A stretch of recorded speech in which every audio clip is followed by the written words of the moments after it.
Amid thousands of trainee doctors in Korea not returning to work for the fourth week in a row now, the government sends warnings in advance before their licenses get suspended. Military doctors and public health doctors are busy filling in their absence. President Yoon Suk-yeol vows to make the nation's Gangwon-do province as a global data powerhouse, seeking regional balance as he continues his policy debate with citizens. The names in the South Korean squad for the upcoming World Cup qualifiers have been unveiled, among which are Son Heung-min and Lee Kang-in, despite the recent controversy. It's March 11th, 2024. This is Newscenter. Good evening. Thank you for joining us. I'm Yoon Jung-min. We start with the nation's major medical disruption. With 4 weeks into the collective action, over 90% of trainee doctors have left their hospitals. The government accelerates sending warnings before punishment, while at the same time, it considers extended leniency. In the meantime, public health doctors are busy filling the gaps. Our Yoon has the latest. Despite return-to-work orders from the government, the collective walkout by trainee doctors continued for the fourth week in a row on Monday. Nearly 12,000, over 90% of trainee doctors, have left their places of work. On Monday, the government announced that as of last Friday, it had notified around 5,000 of them of pending administrative action, such as license suspensions. The Health Ministry says, however, that they are considering leniency for those who return before the administrative process is finalized. On that note, starting from Tuesday, a reporting center will be established to support and protect doctors who have returned to work or wish to do so. This is a step taken to prevent harm, including bullying, that medical professionals currently working and those hoping to return may experience. The government is committed to ensuring the safety of returning medical professionals. If needed, we will arrange alternative training opportunities in different hospitals and closely monitor for any potential negative consequences throughout the process.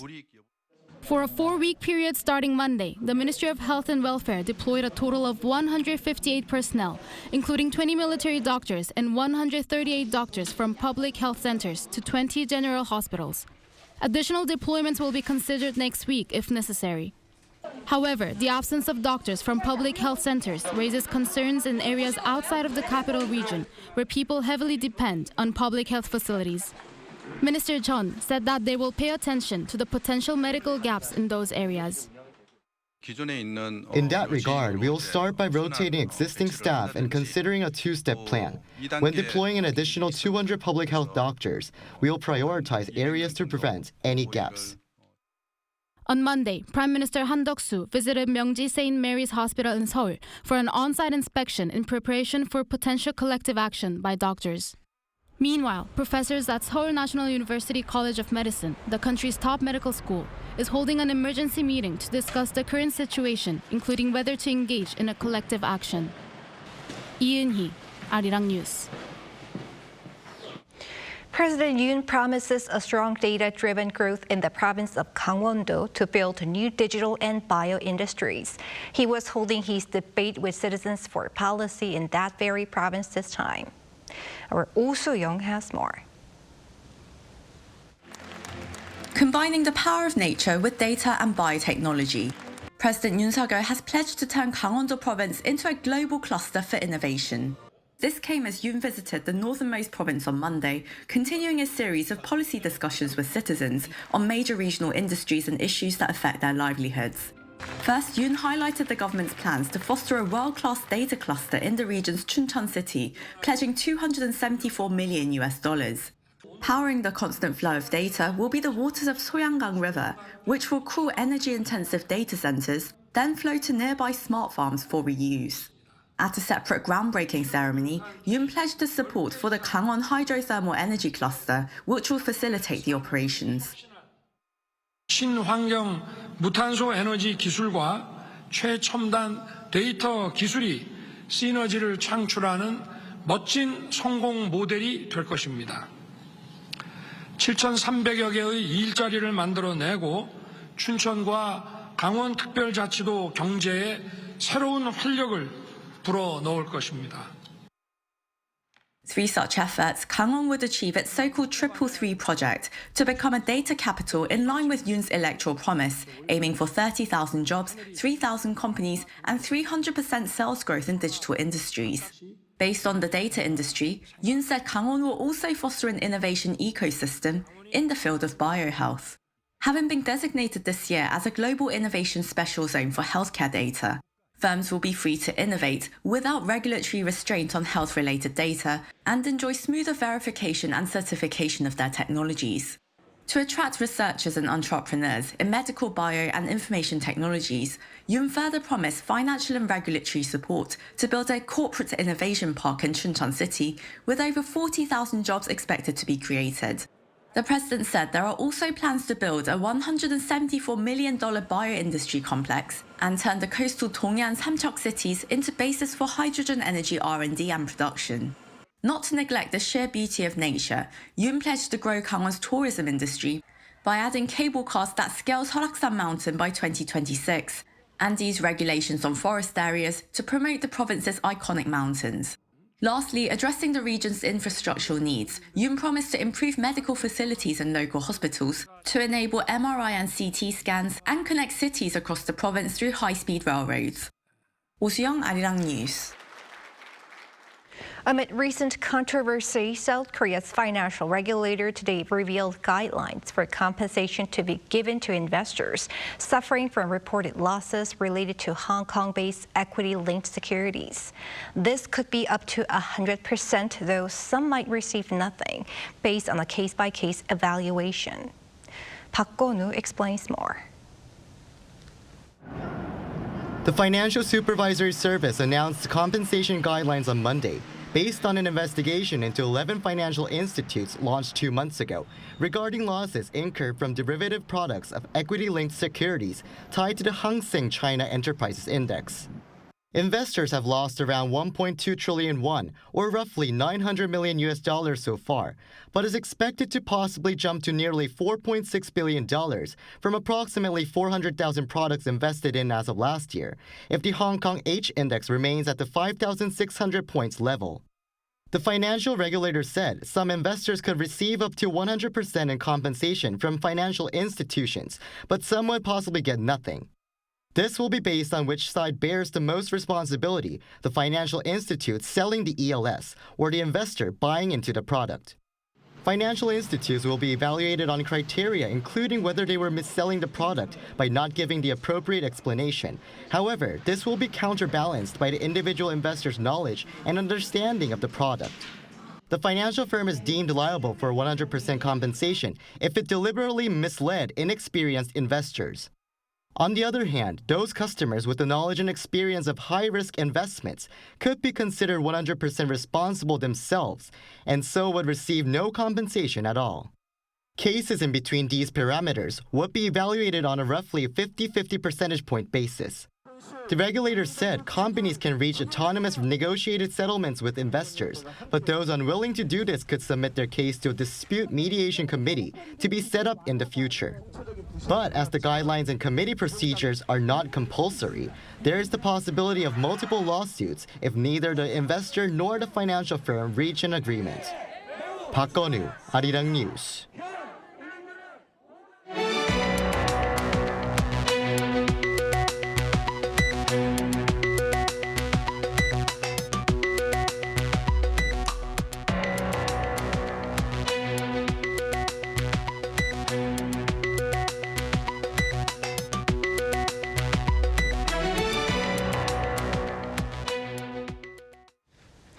Despite relentless efforts by mediators, chances of a ceasefire between Israel and Hamas before the start of the Islamic holy month of Ramadan have been rendered virtually unlikely.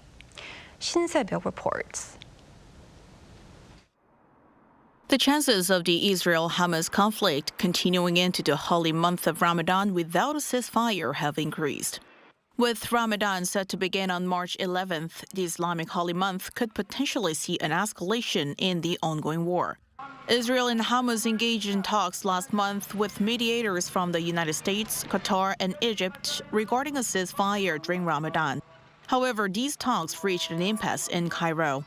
Israel was not present at those talks and cited the absence of a list of hostages and detainees to be released by Hamas as the reason for its non-participation. Hamas argued that compiling such a list before a ceasefire was unfeasible, as hostages are scattered throughout the Gaza Strip and are held by various armed factions, not solely by Hamas. The two parties have also not managed to narrow their differences on several crucial issues. Hamas is demanding the withdrawal of Israeli troops from Gaza and the initiation of talks for a permanent ceasefire, whereas Israel insists on the dismantling of Hamas and the rescue of hostages. The international community is particularly concerned about the Al-Aqsa Mosque in East Jerusalem, which for a long time has been a flashpoint for tensions. Traditionally, this site has been reserved for Muslim worship, with Jewish worshippers restricted to the Western Wall in Jerusalem Old City. While non-Muslims are usually allowed to visit, access is restricted during the last 10 days of Ramadan to prevent tensions between Muslims and Jews. These rules, however, have often been disregarded. During Ramadan, Palestinian residents and Arab Israelis have frequently locked the mosque doors, demanding religious freedom. In response, Israeli police have taken actions citing the maintenance of public order. Such actions have led to violent clashes, escalating to armed confrontations between Israel and Palestinian armed groups, including Hamas. As Ramadan is set to commence, tensions are expected to escalate, likely worsening the situation in the region. 신새벽 Arirang News. Meanwhile, over in Hollywood, Los Angeles played host to the world's oldest entertainment awards ceremony, the Oscars, and this year, Oppenheimer reigned over the stage. Choi Soo-hyun covers the highlights. The biggest night of the year in Hollywood has come to a close. The 96th Academy Awards took place on Sunday night local time at the Dolby Theatre in Los Angeles, hosted by the famous American comedian Jimmy Kimmel. The first winner of the event was Da'Vine Joy Randolph for Best Supporting Actress for her role in The Holdovers. Director Christopher Nolan's Oppenheimer has won Best Picture. And fortunately, I've had a 20-year relationship with Chris and Emma. This is actually the 5th movie we've done together. And so I thought it really needed a premature director or writer-director. The biopic has also won Oscars for Best Director, Best Original Score, Best Cinematography, Best Editing, Best Actor for Cillian Murphy, and Best Supporting Actor for Robert Downey Jr., who wins his first Oscar for the category. Oppenheimer was nominated for 13 awards, including Best Picture and Best Supporting Actress for Emily Blunt. The film has already swept other major films awards such as the BAFTAs and Golden Globes. Another noteworthy award is Best Actress. Emma Stone of Poor Things won the award, beating Lily Gladstone of Killers of the Flower Moon. Poor Things, directed by Yorgos Lanthimos, is one of the most talked about movies this Oscar season, with 11 nominations, while Lily Gladstone would have become the first Native American to win Best Actress. Meanwhile, Barbie, by director Greta Gerwig, last year's biggest box office hit, has 8 nominations and has won the Oscar for Best Original Song. The Best Original Screenplay award goes to Anatomy of a Fall, directed by Justin Triet, which beat Past Lives by the Korean-Canadian director Celine Song. Past Lives was also nominated for Best Picture. The Oscars are nominated and voted on by the Academy of Motion Pictures Arts and Sciences across 20 categories. Choi Soo-hyun, Arirang News. Last month, the latest in the Roundup Korean movie series had its global premiere at the 74th Berlinale. Now the whole cast is unveiling the film in its home country today, giving a sneak peek of what to look forward to from this 4th installment. Kim Bo-kyung files this report. The 1-inch barrier of subtitles no longer seemed to matter. And we can see this with the Korean action comedy film The Roundup Punishment being enjoyed at the Berlin International Film Festival. The latest in the series premiered in Berlin's special gala category last month. Ma Dong-seok, also known as Don Lee, was able to show global movie lovers how Korean detectives can clobber justice into lawbreakers. It was the first time a Korean action series was invited to the Berlinale. Asked about how he felt during a press briefing on Monday ahead of the domestic release, Ma Dong-seok said he was proud to see how his worries over subtitles had been shattered. 1,600 tickets were all sold out for the premiere in Berlin, and I was worried whether international viewers would be able to grasp the humor well enough. But as I saw movie watchers laughing out loud and clapping at the highlights, I could feel they were well delivered. Already the fourth in the series, some say it cannot help but be somewhat formulaic.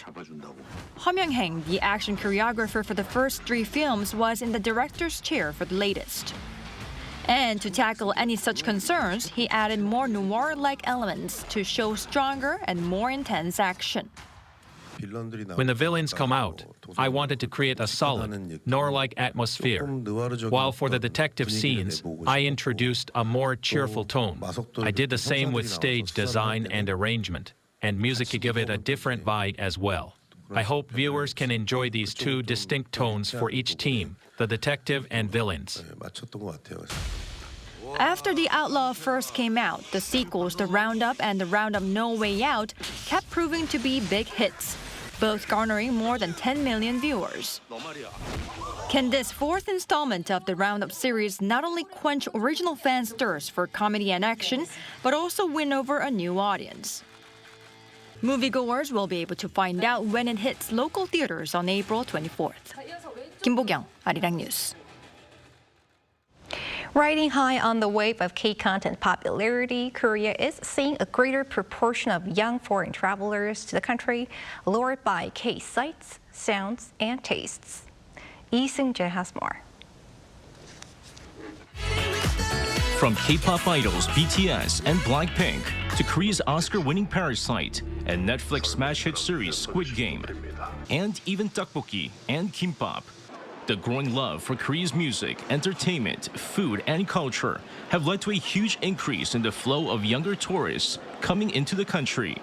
According to the Korea Culture and Tourism Institute on Monday, a survey conducted on 4,000 foreign travelers who visited South Korea between October and December last year showed that over 31% became interested in traveling to the country after encountering Korean wave content. And the variety of foods appearing in Korean movies and dramas has led to more and more people from around the globe becoming interested in Korean food outside of the usual bibimbap or Korean barbecue. Data from the Korea Tourism Organization on Monday also showed that visitors to South Korea are getting younger thanks to the growing interest in the Korean wave. Among the over 11 million foreign visitors who arrived in South Korea in 2023, 35.6% of them were under the age of 30. More specifically, those aged 21 to 30 accounted for 25.3%, or 2.79 million people, while those aged 20 or younger accounted for 10.3%, or 1.14 million people. The proportion of foreign visitors under the age of 30 stood at 27.6% in 2013, an 8.1 percentage point jump from 10 years earlier. And to cater to the growing number of younger visitors to the country, the Culture Ministry, alongside the Korea Tourism Organization, are looking to bring even more foreign travelers into the country by targeting those interested in esports and K-beauty. Lee Seung-jae, Arirang News.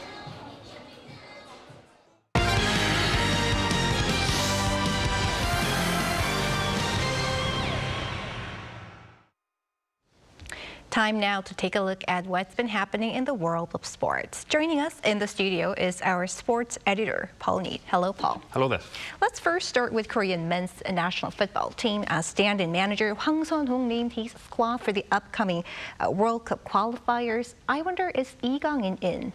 Yes, he is in, despite Ping-pong Gate, as it became known, and his fallout with Son Heung-min. But the 23-man squad was announced on Monday morning ahead of South Korea's back-to-back World Cup qualification matches against Thailand on March 21st and 26th. There are recalls for Baek Sung-ho, Kim Min-wan and Cho Yu-min. All were in the World Cup squad in 2022, but were not favoured by Klinsmann. There's also a first call-up for Joo Min-kyu, who, despite having been the K-League's top scorer for the last few seasons, has never won a cap for his country. Oh Hyung-kyu is out, as is Hwang Yi-chan through injury. Hwang Sun-hong is also the under-23 team manager and will lead the team to the AFC Under-23 Asian Cup in April.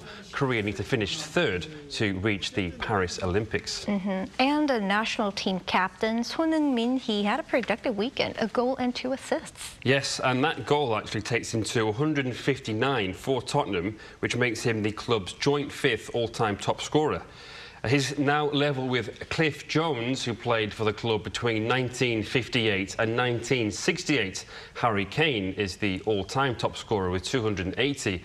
But Son's most recent goal came in the 91st minute to make it 3-0 in Tottenham's away win over Aston Villa on Sunday. The first of his 2 assists came in the 53rd minute to set up Brennan Johnson. The second came in the 94th for Timo Werner. Son now has 14 goals and 8 assists in the league this season.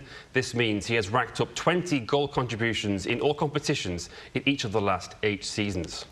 And sticking with football, I understand a record crowd watched Jesse Lingard making his debut for the FC Seoul. Yes, you're quite right. 51,670 fans were there for FC Seoul against Incheon United on Sunday at Seoul World Cup Stadium. This is a record paid attendance in K-League, beating the previous record of 45,007 from last year. It's also the biggest for a home opener. The previous best was set by Daegu FC in 2013 with around 39,000. But the match on Sunday ended 0-0 despite Lingard coming off the bench in the first half. Lingard was the main attraction, with fans lining up for hours just to buy his replica shirt. Meanwhile, 2 K-League teams meet in the Asian Champions League quarter-finals tomorrow with FIFA Club World Cup implications. If Jeonbuk beat Ulsan, then they qualify. Ulsan, though, need to make it through to the semi-finals and then earn more ranking points with wins.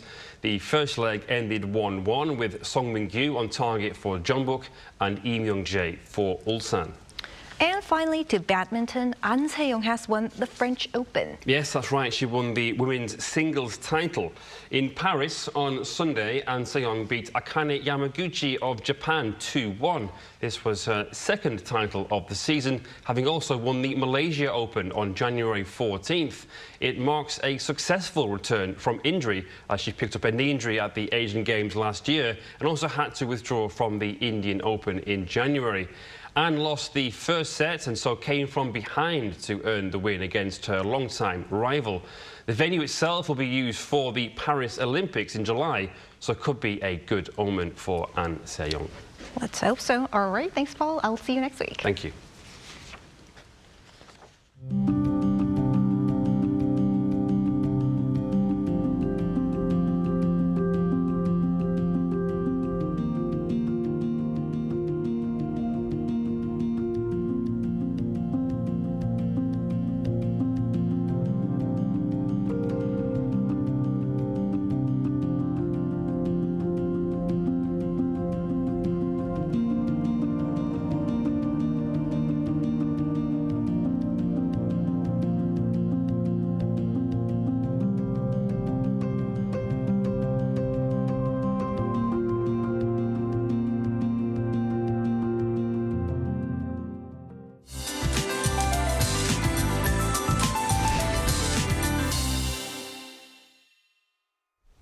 Skies are cloudy today, but with relatively mild weather. However, it will gradually start to rain in the southern part of the country, starting with the Jeollado provinces and Jeju Island. This rainfall will increase late at night in the central region, including the Seoul metropolitan area, and spring rain is expected to fall across the country tomorrow. The amount of rain will be up to 30 millimeters on Jeju Island and up to 20 in Gyeongsangnam-do province. Only around 5 millimeters is expected in Seoul and other inland areas. In the mountainous areas of Gangwon-do province and on Jeju Island, where temperatures are still low, up to 5 centimeters of snow will fall. Tomorrow morning, Daejeon and Gyeongju will start off at 3 degrees, Busan 6 degrees. Daytime temperatures will be topping out at 13 in Daegu and Gyeongju, Gwangju 11 degrees. Tomorrow's rain across the country will mostly subside in the afternoon. After the rain stops, clear skies will make a return. Temperatures are expected to rise by the end of the week. That's all for Korea. Here are the weather conditions around the world.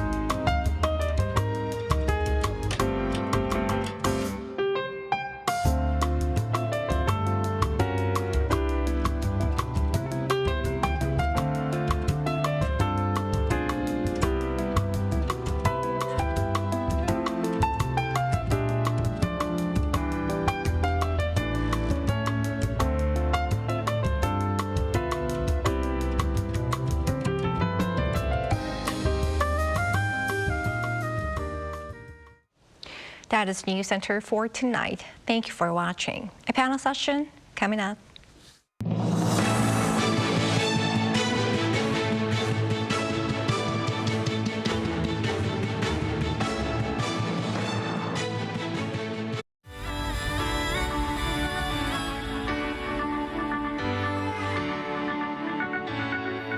Completely new.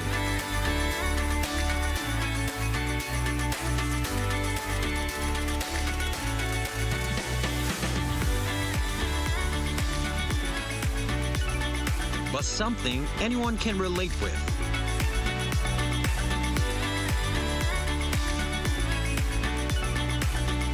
Flawlessly made.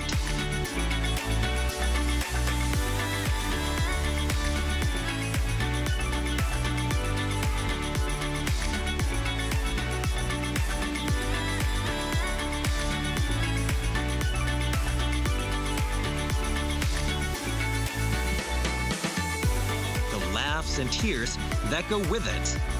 K-drama. Korea is coming at you with another story to tell.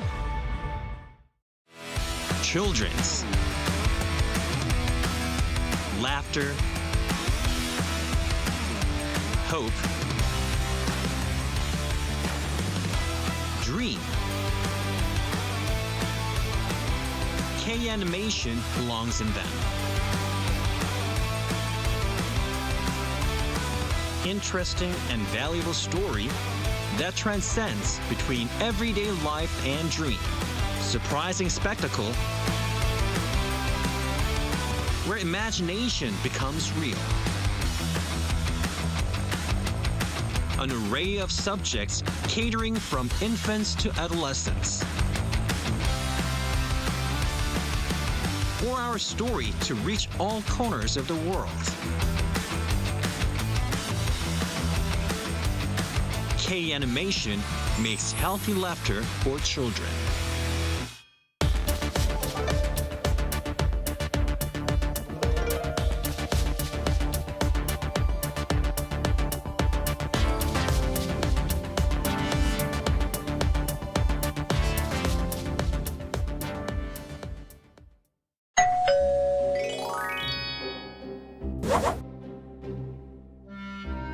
So, you want a special experience?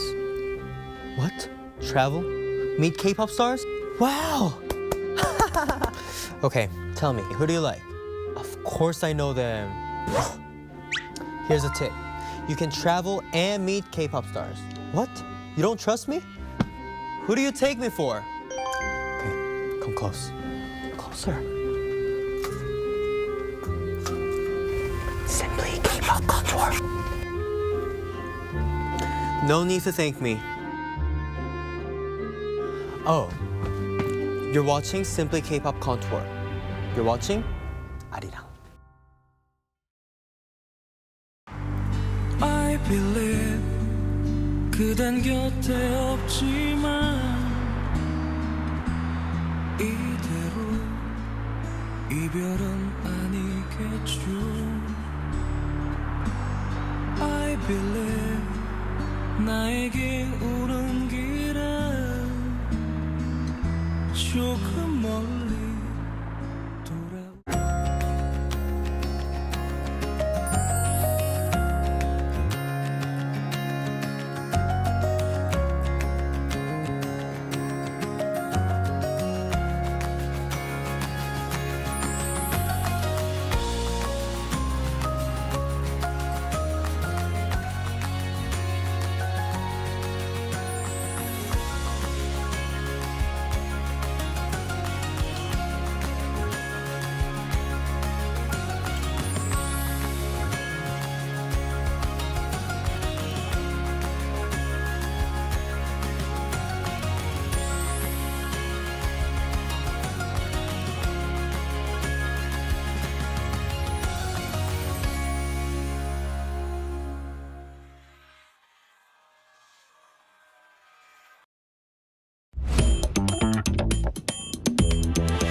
Thank you for joining us. You've tuned into Arirang's Within the Frame. I'm Handan in Seoul.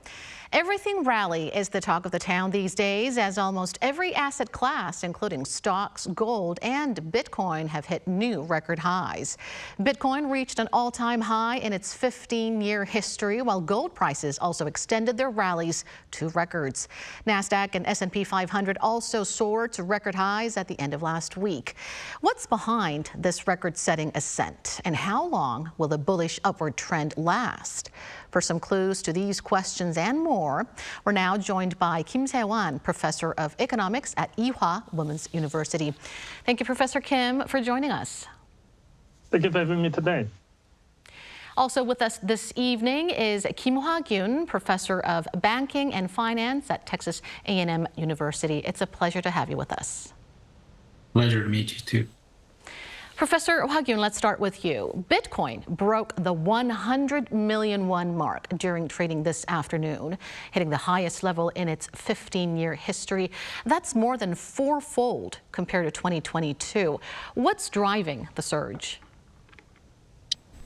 As we know by now, Bitcoin is a highly speculative asset, and therefore its price depends a lot on the expectations of the investors regarding the size of future optimistic investor pools. So this means that if the market anticipates a larger group of optimistic investors are likely to invest in Bitcoin, then prices will go up as demand increases. And of course, the opposite also is true.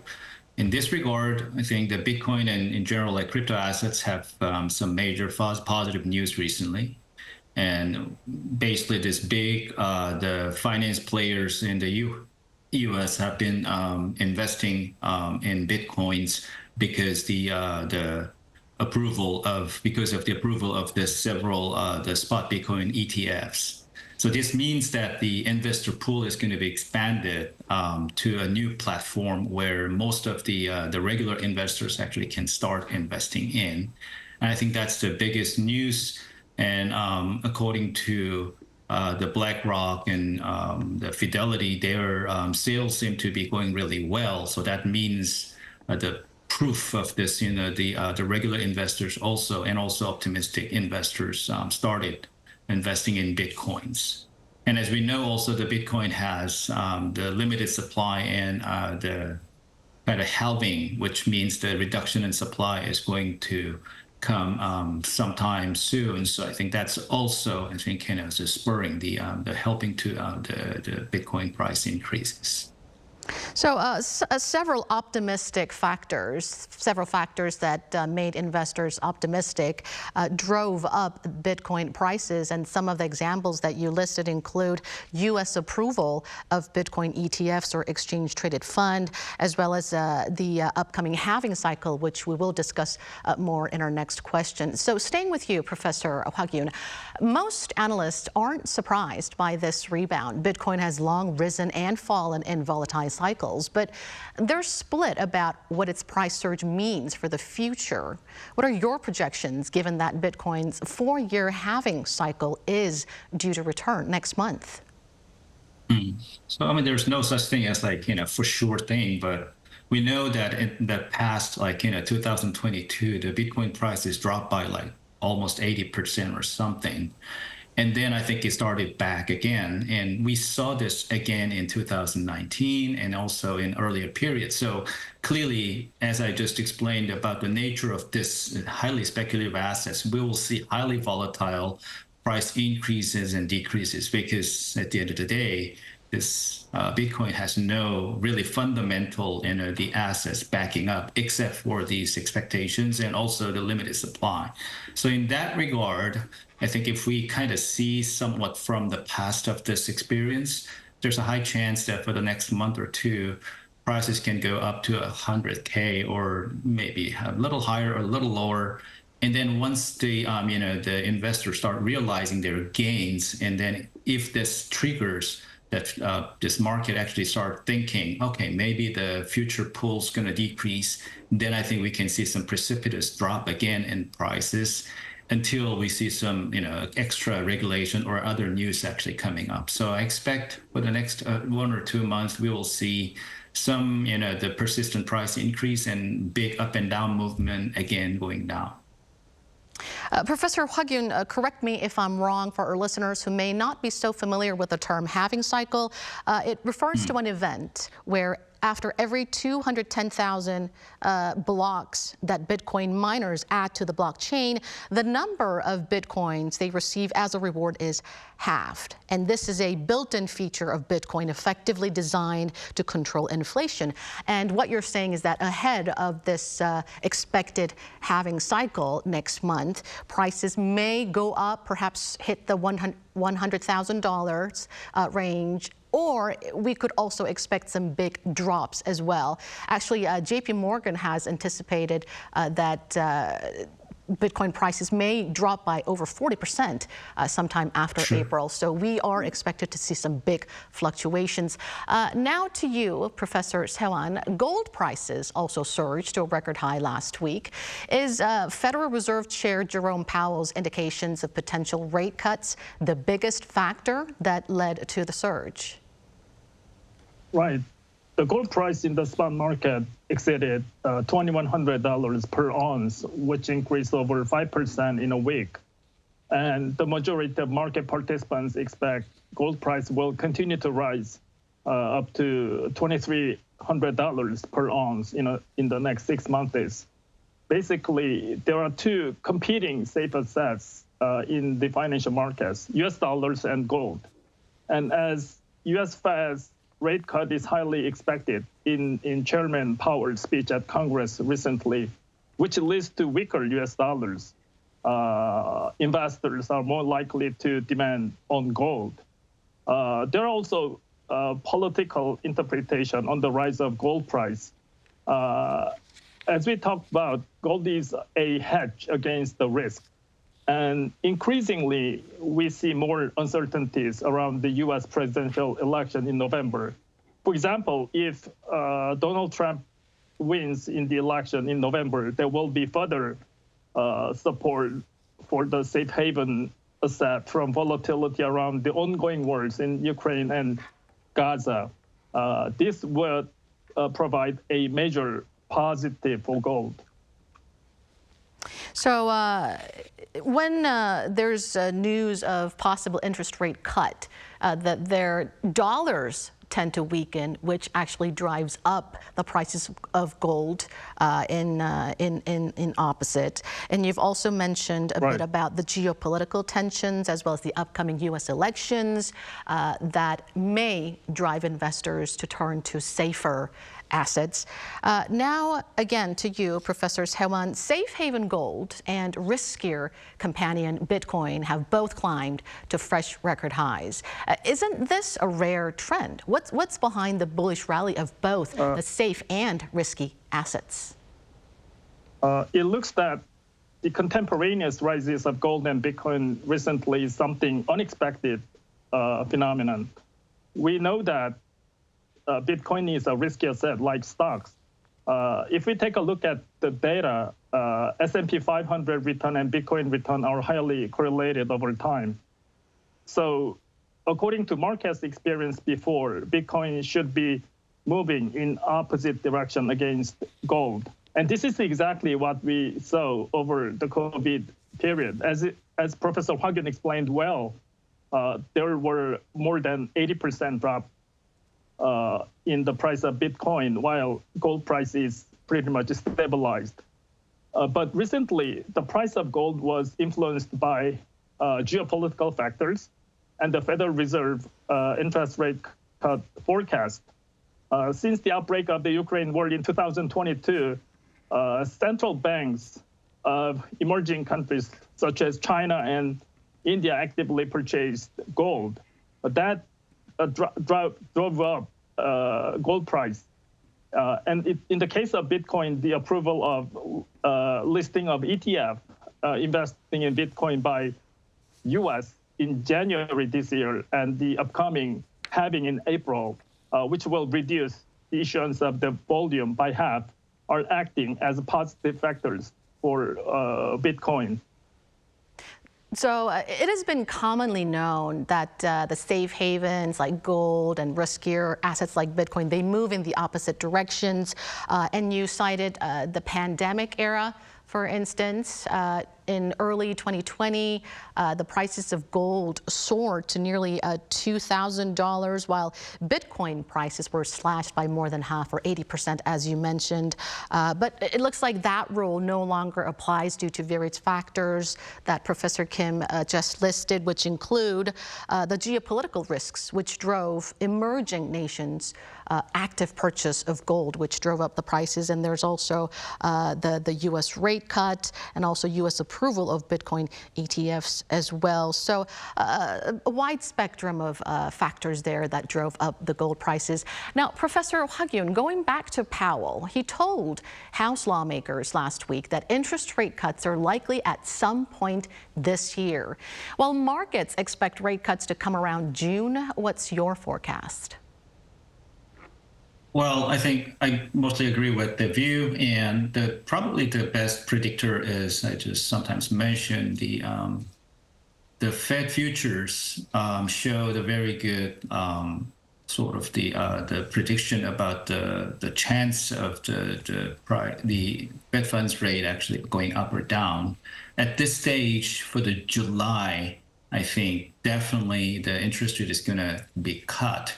And the chance of going to get down, I think, is over 90%. So I think clearly July, I would say, at this stage, is almost like a sure shot, because less than 9% of the chance to staying put in terms of the Fed funds rate. In June, I think about 80% chance, or slightly lower than that. So still about more than 20% of the chance that the Fed funds rate is going to stay in the same region of like the 525 to 550. So I would say in June, yes, it's very likely, but still a non-trivial chance that it's not going to go down depending on the economic situation. In July meeting, I think there's a very high chance that the rate is going to get cut.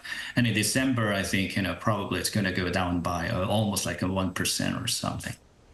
So you project a U.S. rate cut to begin in June, and you're betting more than 90% on that. Analysts say U.S. Fed will cut rates by 1/4 of a percentage point 3 times this year. What do you say to that? It's again, the Fed is going to keep looking at like how likely the inflation or the economic activity is going to get to the level that they want, like, for instance, like inflation 2% and things like that. So they just keep looking at the data, and they're not going to change the interest rate that widely unless the economic activity slow down really fast.